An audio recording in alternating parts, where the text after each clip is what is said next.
ముందుగా తెలంగాణ ప్రాంత ప్రజలందరూ కూడా, నా తెలంగాణ ప్రాంత బిడ్డలందరూ కూడా, నా తెలంగాణ ప్రాంత యువత అంతా కూడా ఒక్కసారి ఆలోచించండి. ఈరోజు తెలంగాణకు సంబంధించిన వాస్తవమైన న్యూస్ తెలియజేసేది ఎవరు? ఆంధ్రప్రదేశ్కు సంబంధించిన ఆంధ్ర పెత్తందారి వ్యవస్థలో ఉన్న వార్తలు చెప్పేదెవరు? ఇదొకటి మీరు చాలా స్పష్టంగా కూడా గమనించాలి.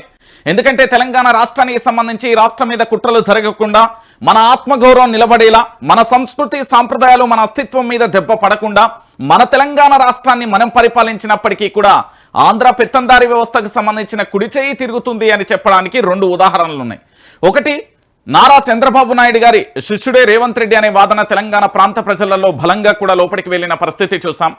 దాంతో పాటుకు ఈ మధ్య కాలంలో అంటే ఈ వారంలో జరిగిన ఒక చిన్న ఇన్సిడెంట్ ఏంటి అంటే, గాంధీ భవన్లోకి కేవీపీ అడుగుపెట్టి ఆయన సలహాలు సూచనల ఆధారంగా ప్రభుత్వం నడుస్తుంది లేదా పార్టీ నడుస్తుంది అనే ఒక చర్చ జరగడంతో తెలంగాణ కాంగ్రెస్ నేతలు అసంతృప్తి వ్యక్తం చేసిన పరిస్థితులు కూడా మనం చూసాం.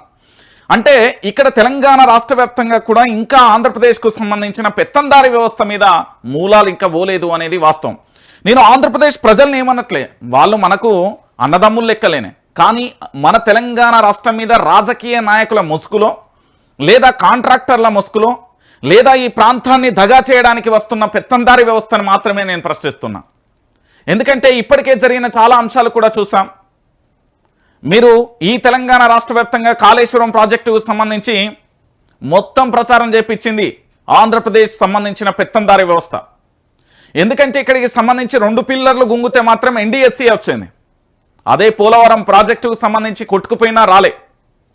అదే గుజరాత్కు సంబంధించి బ్రిడ్జి కూలిపోయినా రాలే. అంటే ఒకసారి ఆలోచించండి, ప్రాంతీయ పార్టీ అంటే ఎంత చులకనగా చూస్తున్నారు, ప్రాంతీయ పార్టీ యొక్క అస్తిత్వాన్ని ఎంత దెబ్బగొట్టాలని చూస్తున్నారు, ప్రాంతీయ పార్టీకి సంబంధించి ఆనవాళ్ళు లేకుండా ఎలా చేస్తున్నారు అని చెప్పడానికి మీకు మొత్తం స్టోరీ చెప్పాను. ఎందుకంటే ఈరోజు పూర్తి స్థాయిలో కూడా వార్తలా చెప్పే జాడ చాలా కనుమరుగైపోతున్నది. చాలామంది అంటూ ఉంటారు, పలానా ఛానల్ పలానా పార్టీ, పలానా వ్యక్తి పలానా పార్టీ.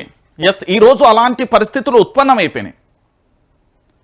ఇప్పుడు మనం ఎంత నీతి నిజాయితీ నిబద్ధతతో వార్తలు చెప్పినా అల్టిమేట్గా మన మీద కేసులు జరిగినప్పుడు సరే పార్టీలు సపోర్ట్ చేస్తే కావచ్చు, అడ్వకేట్లు వస్తారు కావచ్చు, వారం వారం తిరగడం లేదా కోర్టుల చుట్టూ తిరగడం, పోలీస్ స్టేషన్ల చుట్టూ సంతకాలతో తిరగడం, అది వ్యక్తిగతంగా ఒక వ్యక్తికి ఎంత డ్యామేజీ అంటే తన యొక్క విలువైన సమయం ఎంత వృధా అవుతుంది అని చెప్పడానికి సాక్ష్యం.